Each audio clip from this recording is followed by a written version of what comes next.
Hello everyone, welcome to my YouTube channel Avinash Power EMRS. Today we are going to study class 10th Democratic Politics Second. First topic, power sharing. So let us first understand what is meant by power sharing. Power sharing means authority to do something. Power sharing याचा अर्थ आहे की सत्तेची विभागणी करणं, अधिकाराची विभागणी करणे. समजा आपल्याला माहिती आहे की केंद्रामध्ये केंद्र सरकार आहे, राज्यामध्ये आपल्या महाराष्ट्र शासनाचं राज्य सरकार आहे. हे सुद्धा एक सत्ता आहे. गाव पातळीवर ग्रामपंचायत आहे, जिल्हा परिषदेवर जिल्हा परिषद आहे, या सगळ्या पंचायत समिती आहेत तालुका स्तरावर. हे सगळे सत्ता आहे आणि ह्या राजकीय पॉवर ज्याला म्हणूया आपण, किंवा सत्ता जो आहे, अधिकार आहे, त्याचं शेअरिंग करणं, विभागणी करणं. केवळ एकच आपण पाहिलं की जर्मनीमध्ये 9वीला पाहिलं होतं की कशी हिटलर हा एकच माणसाकडे सत्ता असायची, तोच निर्णय घ्यायचा. परंतु लोकशाहीमध्ये तसं होत नाही. ग्रुप असतात, लोक त्यांना निवडून देतात आणि म्हणून आपण निवडून देतो जिल्हा स्तरावर खासदाराला, जो पार्लिमेंटमध्ये जातात आणि नंतर मग आपल्यावर शासन करतात. त्यांचं ज्याच्याकडे जास्त मतदान असेल, ज्याच्याकडे जास्त खासदार असतील, त्या पक्षाचं सरकार बनतं आणि मग ते सरकार चालवतात. तसंच राज्यामध्ये विधानसभा असते, जिल्हा पातळीवर जिल्हा परिषद असते, पंचायत समिती तालुका स्तरावर, गाव पातळीवर ही ग्रामपंचायत असते. तर अशा प्रकारे हे सत्तेची विभागणी लोकशाहीमध्ये होते. परंतु लोकशाहीमध्ये आपण हुकुमशाहीमध्ये हिटलर पाहिलं की आपण संपूर्ण जगाच्या संपूर्ण देशाचा निर्णय एकटा माणूस घ्यायचा, सत्तेचं केंद्रीकरण त्याच्याकडे होतं. परंतु लोकशाहीमध्ये सत्तेची विकेंद्रीकरण केले जातं, सत्ताची विभागणी केली जाते. आणि अशातच with this chapter we resume the tour of democracy that we started last year. We noted last year, we noted that last year in a democracy all power does not rest with any one organ of the government. आपण मागच्या वर्षी पाहिलं होतं की लोकशाहीमध्ये एका विशिष्ट घटकाभोवती किंवा लोकशाहीच्या अंगाभोवती संपूर्ण जी काही सत्ता आहे ती केंद्रित होत नाही. And intelligent sharing of power among legislature, executive and judiciary is very important to the design of democracy. मग लोकशाहीमध्ये सत्तेचं विभागणी होते. आपण पाहिलं होतं की लेजिस्लेटर म्हणजे कायदेमंडळ जे कायदे करतं, त्याच्यामध्ये आपण म्हणूया आपण आपले निवडून दिलेले व्यक्ती असतात. एक्झिक्युटिव्ह कार्यकारी मंडळ, याच्यामध्ये आपण म्हणूया की मोस्ट ऑफ दी ऑफिशियल असतात गव्हर्नमेंट, ते असतात. आणि ज्युडिशियरी म्हणजे न्यायमंडळ, जे जजेस वगैरे असतात. तर ह्याच्यामध्ये सत्तेची ही विभागणी, ही हॉरिझॉन्टल विभागणी आहे. म्हणून या चॅप्टरमध्ये आपण काय करणार आहोत, this idea of power sharing forward. We start with the 2 story of Belgium and Sri Lanka. This story is about how democracy handle demand of power sharing. आणि आपण 2 स्टोरीज याच्यामध्ये पाहणार आहोत, एक बेल्जियम हे जे राष्ट्र आहे आणि श्रीलंका.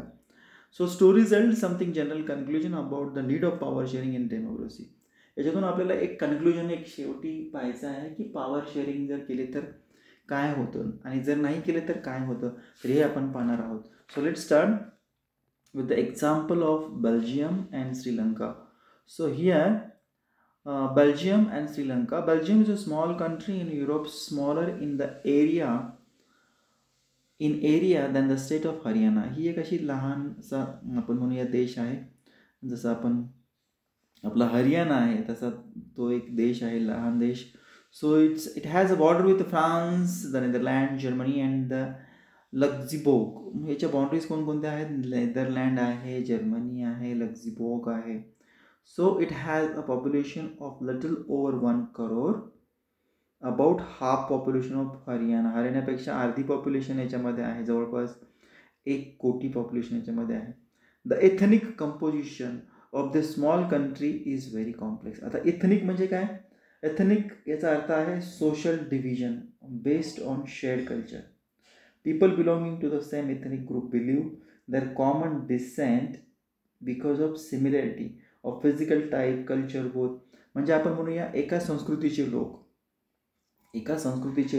एकसारखे दिसणारे लोक, शरीराची ठेवण एकसारखी आहे, अशाला इथनिक असा हा शब्द वापरलेला आहे.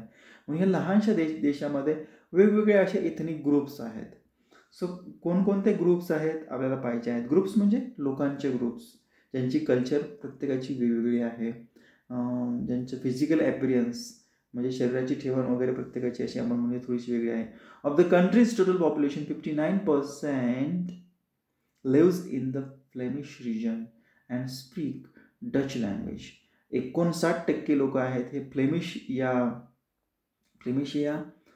भागामध्ये राहतात किंवा त्याचे जे लोक डच ही भाषा बोलतात. फ्लेमिशमध्ये राहणारे लोक डच भाषा आणि लोकसंख्या किती आहे त्यांची 59%. सो रिजन म्हणजे प्रांत आपण म्हणूया. Another 40% of people live in the Wallonia region and speak French. आणि 40% लोक जे आहेत वॅलोनिया रिजनमध्ये राहतात जे फ्रेंच बोलतात. Remaining 1% of the people Belgian speak German. आणि जे राहिलेला 1% आहे ते जर्मन भाषा बोलतात. So in the capital city Brussels 80% of people speak French while 20% are Dutch speaking. परंतु जी राजधानी आहे बेल्जियमची, ज्याच्यामध्ये आपण म्हणूया ब्रुसेल आहे, त्याच्यामध्ये 80% उलटा आहे. राजधानीमध्ये 80% लोक हे फ्रेंच आहेत आणि 20% हे डच आहेत. जसं आपण संपूर्ण देशामध्ये पाहिलं की संपूर्ण देशामध्ये जवळपास 59% लोक आपण पाहिलं होतं ते कोणती भाषा बोलतात? डच भाषा बोलतात. तर 40% लोक ही फ्रेंच भाषा बोलतात. परंतु राजधानी मात्र मध्ये चित्र वेगळं आहे. इथे 80% लोक हे फ्रेंच भाषा बोलतात आणि 20% लोक ही डच भाषा बोलतात. So the minority French speaking community was relatively rich and powerful. This was resented by the Dutch speaking community who got the benefit of economic development and education much later. तर याच्यामध्ये म्हणूया की minority म्हणजे जे संख्येने कमी आहेत आणि मेजॉरिटी म्हणजे संख्येने जास्त आहेत. तर मायनॉरिटी लोक कोणते आहेत? फ्रेंच स्पीकिंग, जे फ्रेंच बोलणारी भाषा आहेत. परंतु ते खूप श्रीमंत आहेत, ज्यांच्याकडे आपण म्हणूया पॉवरफुल आहे. आणि मग याचाच परिणाम काय झालेला आहे? जी डच कम्युनिटी आहे तर डच कम्युनिटी म्हणते की आम्हाला जास्त बेनिफिट मिळाला नाही, आमची आर्थिक प्रगती किंवा आर्थिक विकासही झालेला नाही. त्याचबरोबर आम्हाला शिक्षणही खूप कमी काळांतराने आम्हाला नंतर मिळत गेलं. म्हणजेच ज्या देशात डच जास्त आहेत त्यांची ही भावना आहे की फ्रेंच हे बोलणारे भाषा आहेत, ज्यांच्याकडे सत्ता पण आहे, ज्यांचे खूप श्रीमंत आहेत, पण आम्ही मात्र संख्येने जास्त असूनही डच आम्हाला आमचा आर्थिक विकास किंवा शिक्षणाच्या ज्या सुविधा आहेत त्या खूप नंतर मिळत गेल्या. This lead to the tension between Dutch speaking and the French speaking community during the 1950s and 1960s. आणि याच्यामुळे दोन भाषा बोलणाऱ्या गटामध्ये, ग्रुपमध्ये, ज्याला आपण म्हणूया इथनिक, हे दोन भाषा आहेत. इथनिक म्हणजे काय? दोन ग्रुप आहेत, फ्रेंच आणि डच. यांच्यामध्ये संघर्ष 1950-60च्या दशकामध्ये सुरू झाला. टेन्शन सुरू झालं. The tension between two communities was more acute and Brussels presented a special problem. आणि हा जो संघर्ष आहे हा जास्त ॲक्यूट मीन्स सिरियस हा ब्रुसेलमध्ये जास्त झाला, जिथे राजधानी आहे. So Brussels presented a special problem. The Dutch-speaking people constituted majority in the country, but minority in the capital. आता जिथे राजधानी आहे त्या राजधानीमध्ये मी सांगितलं की उलट आहे. डचची लोक कशी आहेत? जे संख्येने majority, the Dutch speaking people constituted majority in the country. Dutch हे संपूर्ण बेल्जियममध्ये डच बोलणारे भाषा जास्त आहेत, परंतु राजधानीमध्ये त्यांची संख्या अतिशय कमी आहे, 20% आहे आपण पाहिलं होतं. So let's compare this to the situation in another country. Sri Lanka is an island nation just few kilometre off to the southern coast of Tamil Nadu. आपण आणखीन एक उदाहरण पाहूया. श्रीलंका जे साऊथच्या दिशेने तामिळनाडूच्या आहे आणि it has about 2 crore people. About the same is in Haryana like the other nation in South Asia region. Sri Lanka has a diverse population. The major social group are the Sinhala speaker 74%, the Tamil speaker 80%, and among Tamil there are two subgroup Tamil native of the country. आता पहा, साऊथला एक आपण म्हणूया एक region आहे, सगळ्यांना माहिती आहे, साऊथ आफ्रिका आहे आणि बेटावरती आहे. आणि म्हणून या तामिळनाडूच्या आपण म्हणूयापासून साऊथकडे आपल्याला पाहायला मिळतो. याच्यामध्ये 3 भाषा बोलणारी लोक आहेत. सिंहला ही भाषा बोलणारी, तमिळ भाषा ही बोलणारी तमिळ स्पीकर आहेत. आणि तमिळमध्ये पुन्हा 2 तमिळ आहेत, एक इंडियन तमिळ आणि एक श्रीलंकेची Tamil. So Tamil native of the country इथं पाहायला मिळतं आपल्याला. हा पहा, community and the region of Belgium. बेल्जियममध्ये बोलणारे हे पहा, पहिला कलर जो आहे तो ब्रुसेल कॅपिटल रिजनमध्ये. त्याच्यानंतर Walloon French speaking, Flemish Dutch speaking, German. अशा पद्धतीने हा मॅप आहे, पुस्तकामध्ये पण आहे तुमच्या, तुम्ही पाहू शकता.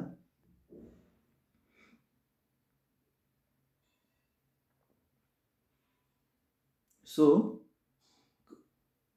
Tamil native of the country are called Sri Lankan Tamil. जसं आपण म्हणूया, मी श्रीलंकेमध्ये राहणारे जे तमिळ होते ते ते लोक आहेत, ते 13% आहेत. The rest whose forefather came from India as a plantation working during the colonial period are called Indian Tamil. जे भारतामधून तमिळ लोक आले आणि जे तिथे राहून राहिले, तर ते किती लोक आहेत, तर ते आपण म्हणूया राहिलेले 13%. 13 आणि 5 18% तमिळ लोक आहेत, बरोबर.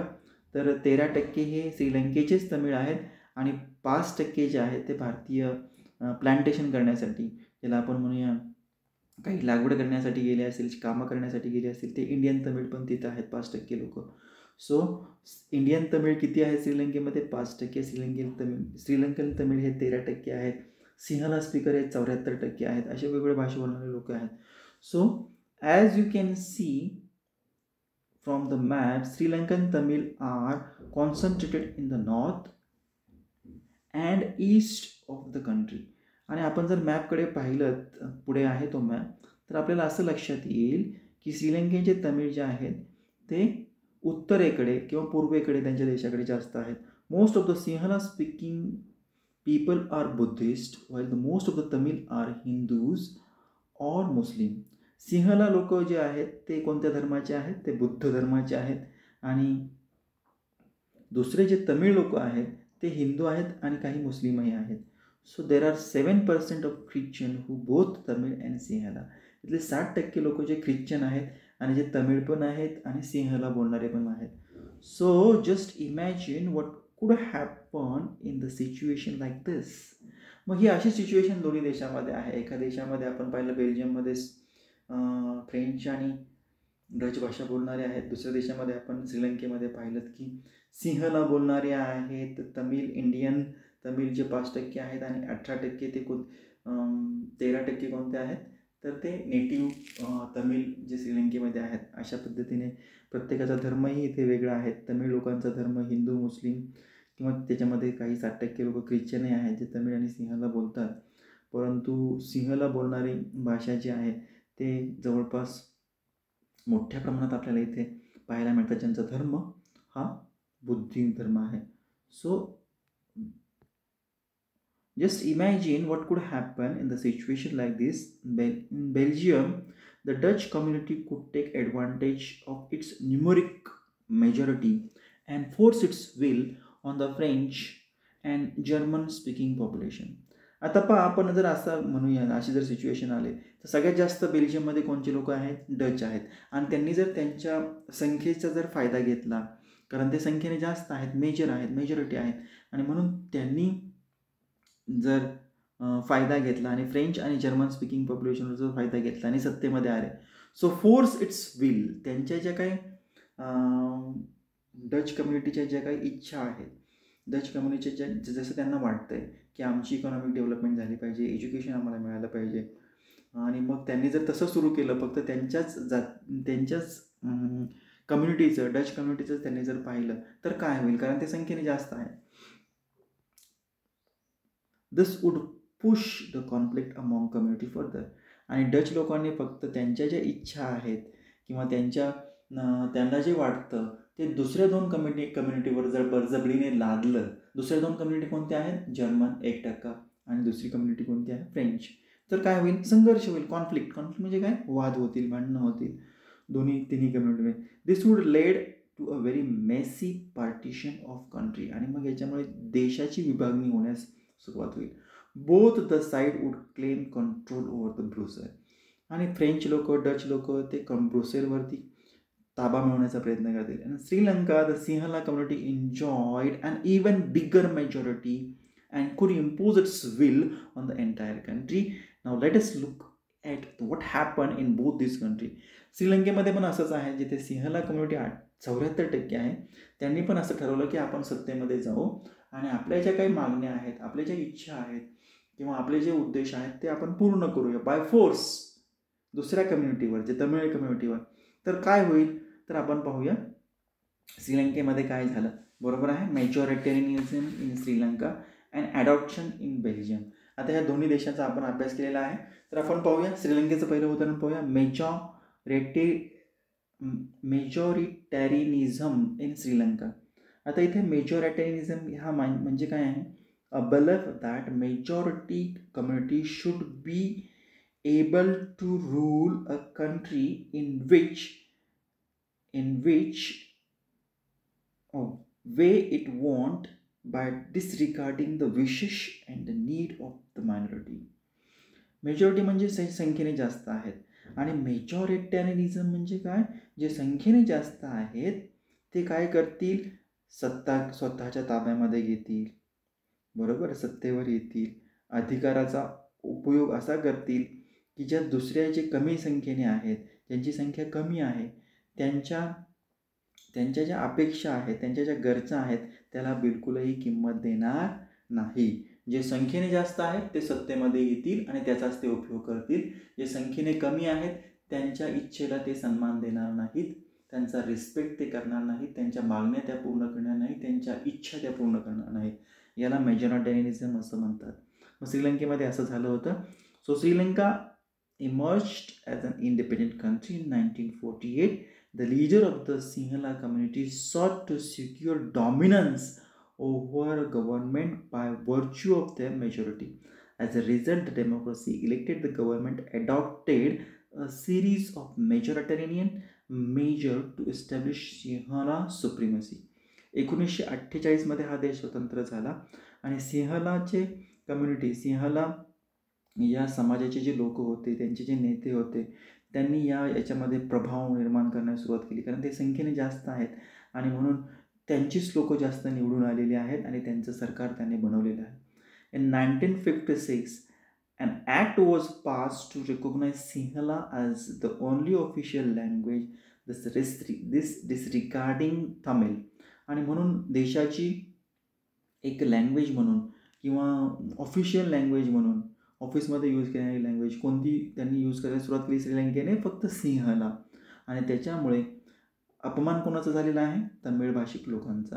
The government followed the preferential policies that favoured Sinhala applicants for university position and government job. आणि म्हणून त्यांनी असे धोरणं बनवले जे ते फक्त सिंहला कम्युनिटीला चांगले असतील म्हणून. आणि म्हणून युनिव्हर्सिटीमध्ये जर काही जॉब निघले किंवा गव्हर्नमेंटचे जर जॉब असतील तर ते कोणत्या कम्युनिटीला मिळायचे, सिंहला कम्युनिटी, सिंहला या समाजाला मिळायचे. कारण त्यांच्यासाठी